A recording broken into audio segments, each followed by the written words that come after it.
شروع کرتی ہوں اللہ کے نام سے جو بڑا مہربان نہایت رحم کرنے والا ہے۔ سورۃ الکہف میں مذکور اصحاب کہف کا کتا اپنے دونوں بازوؤں کو پھیلائے ہوئے بیٹھا رہا۔ المانیہ جرمن کا ایک فزیشین ڈاکٹر کا بیان ہے کہ میں کسی سفر میں ایک بار ایئرپورٹ پر تھا کہ اچانک ایک نوجوان نے قرآن کا مترجم نسخہ مجھے گفٹ کیا۔ میں نے اس کا دل رکھنے کے لیے تھینکس کرتے ہوئے لے لیا کہ اس کے سامنے سے اوجھل ہونے کے بعد اس کو پھینک دوں گا۔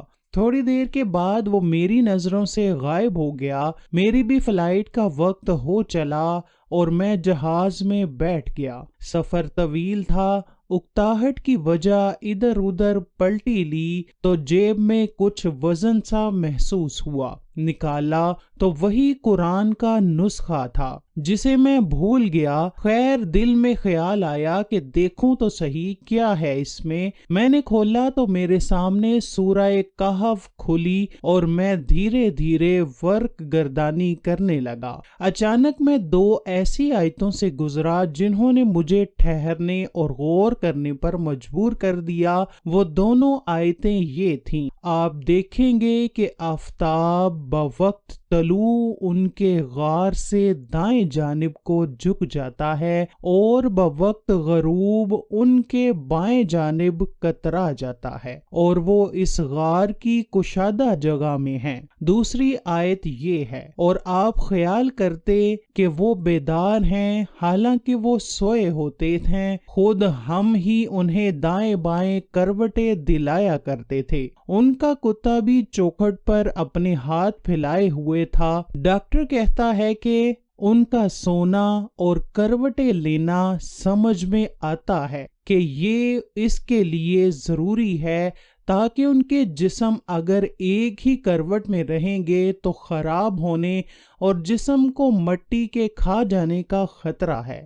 ڈاکٹر کو اس سے بھی کوئی حیرت نہیں جس میں یہ ہے: آپ دیکھیں گے کہ آفتاب بوقت طلوع ان کے غار سے دائیں جانب کو جھک جاتا ہے اور بوقت غروب ان کی بائیں جانب کترا جاتا ہے، اور وہ اس کی غار کی کشادہ جگہ میں ہیں۔ کیونکہ سورج غار میں روزانہ داخل ہوتا ہے مگر ڈائریکٹ ان کے جسم پر روشنی نہیں پڑتی۔ ڈاکٹر کا کہنا ہے کہ علم طب میں یہ بات ہے تاکہ جسم پر بستر کے نشانات نہ پڑیں، ضروری ہے کہ کمرہ ہوادار ہو اور سورج کی روشنی اس میں آتی جاتی رہے لیکن سیدھی جسم پر نہ پڑے۔ پھر ڈاکٹر دوسری آیت کے بارے میں غور و فکر کے بعد کہتا ہے کہ کروٹ لینا بھی ضروری ہے، اس لیے کہ ایک ہی کروٹ پڑے رہنے سے جسم پر زخم نہ پڑ جائیں اور پھر اس میں بدبو پھیل جائے اور زمین اپنی خوراک بنا لے۔ ڈاکٹر کہتا ہے کہ اب تک مجھے جس چیز نے سب سے زیادہ حیران زدہ کیا ہے وہ ان سب کا کتا ہے، جس کے بارے میں آیا ہے کہ اس نے کروٹ نہیں لی بلکہ ویسے ہی اپنے دونوں بازو پھیلائے ایک ہی حالت میں تقریباً 309 برس بیٹھا رہا اور اس کے جسم کو کچھ نہیں ہوا، نہ زخم لگے نہ ہی اس میں بدبو پیدا ہوئی۔ اس آیت کریمہ نے اسے تحقیق کرنے پر مجبور کر دیا اور وہ اس ریسرچ کرنے لگا۔ اس کی حیرت کی اس وقت انتہا نہ رہی جب تحقیق نے یہ پایا کہ کتے کے جسم پر چمڑے کے نیچے ایک غدود ہوتا ہے جو ایسے قسم کا کوئی مادہ نکالتا ہے جس سے کتا اگر زندہ ہے تو اس کا چمڑا خراب نہیں ہوتا، بھلے وہ کتنے برس تک کیوں نہ بیٹھا رہے۔ اسی وجہ سے ان سب کا کتا ان سب کی طرح کروٹ نہیں لے رہا تھا۔ اس معجزاتی آیت کریمہ نے اس المانی ڈاکٹر کو اسلام لانے پر مجبور کر دیا اور وہ مسلمان ہو گیا۔ الحمدللہ۔ قارئین اکرام، اور ہمیں اس الہام قارئین کرام اور ہمیں اس علمانی ڈاکٹر کے اسلام قبول کرنے نے حیران کر دیا کہ ہم میں کتنے لوگ ہیں جو قرآن کو اس طرح پڑھتے ہیں جس طرح اس ڈاکٹر نے پڑھا، سمجھا، تحقیق و تدبر کیا، غور و فکر کیا اور ایک بہترین نتیجے پر پہنچا۔ ہم نے سورہ کہف سینکڑوں بار پڑھی ہوگی، بلکہ ہر جمعے کو پڑھتے ہیں، لیکن کیا ہم نے کبھی اس پر غور کیا ہے کہ ان سب کے کروٹ لینے کا سبب کیا تھا؟ اور کتا ایک حال میں بیٹھا رہا، اس نے کروٹ نہیں لی تو کیوں؟ اس کا سبب کیا ہے؟ اسی لیے اللہ نے ہمیں تدبر اور غور و فکر کرنے کا حکم دیا ہے۔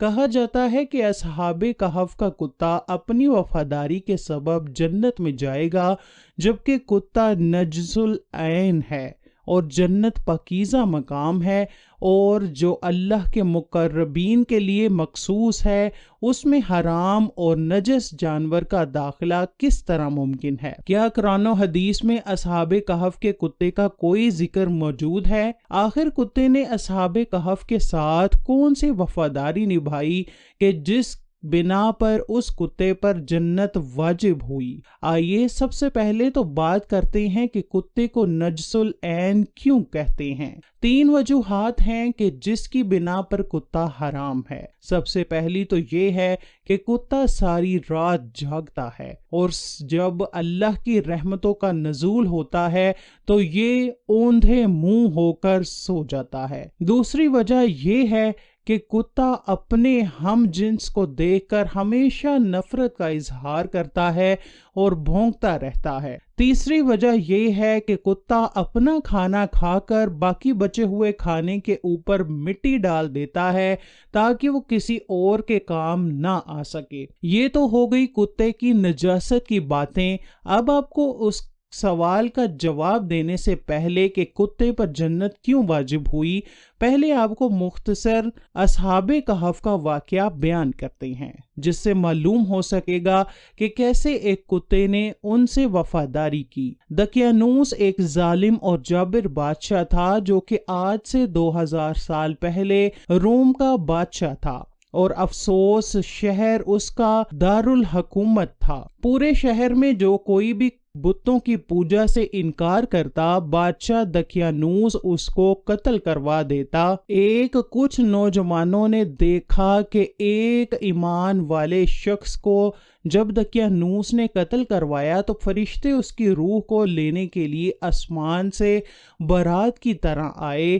یہ روح پرور منظر دیکھ کر ان نوجوانوں کا ایمان بھی جاگ اٹھا۔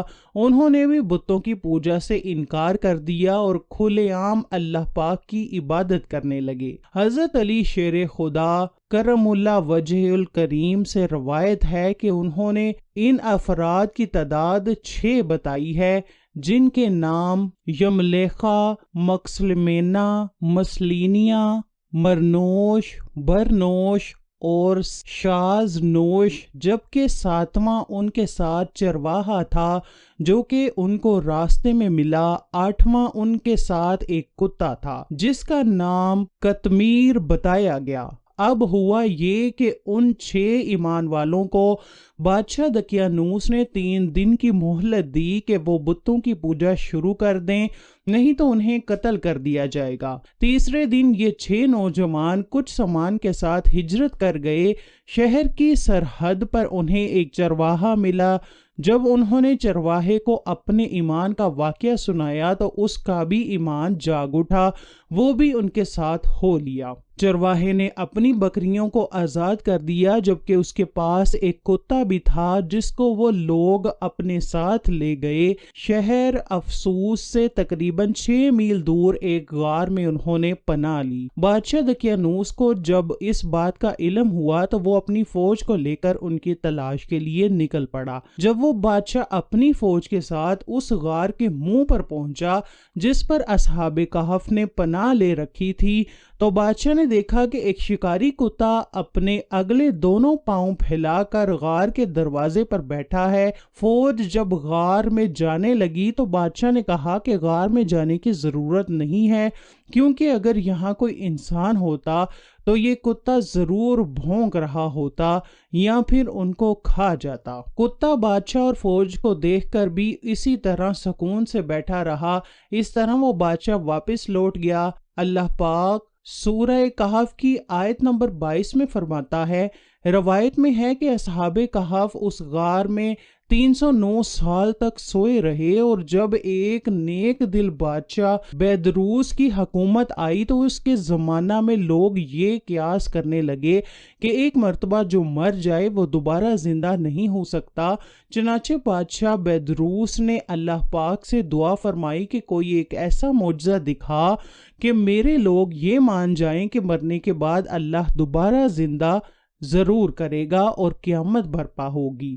اللہ نے بادشاہ کی دعا کو قبول کیا، اور ایک چرواہے نے اپنی بکریاں پالنے کے لیے اسی غار کو چنا جس میں اصحاب کہف تھے۔ اس چرواہے نے غار کے منہ پر بنی دیوار کو گرایا، جس سے اصحاب کہف باہر آ گئے۔ اب بات صرف اتنی ہے کہ کتے کی ایک عادت بھونکنا ہے، لیکن اصحاب کہف کے کتے نے بس اپنی ایک عادت چھوڑی تو اللہ نے اس پر جنت واجب کر دی۔ اس کتے نے اپنی فطرت کو چھوڑا، یہیں پر حکم ہوا کہ اس کتے پر جنت واجب ہے۔ یہ تمام باتیں تفصیل سے بتانے کا مقصد تھا کہ تمام باتیں جس سے کتا نجس العین ہے وہ تو آج بھی پھیل چکی ہے۔ ذرا غور کریں، کیا آپ اور میں اس عادت کا یا اس فطرت کا شکار نہیں ہیں؟ ساری رات اپنی بے جا مصروفیات میں جاگ کر طلوع آفتاب کے وقت سو جاتے ہیں۔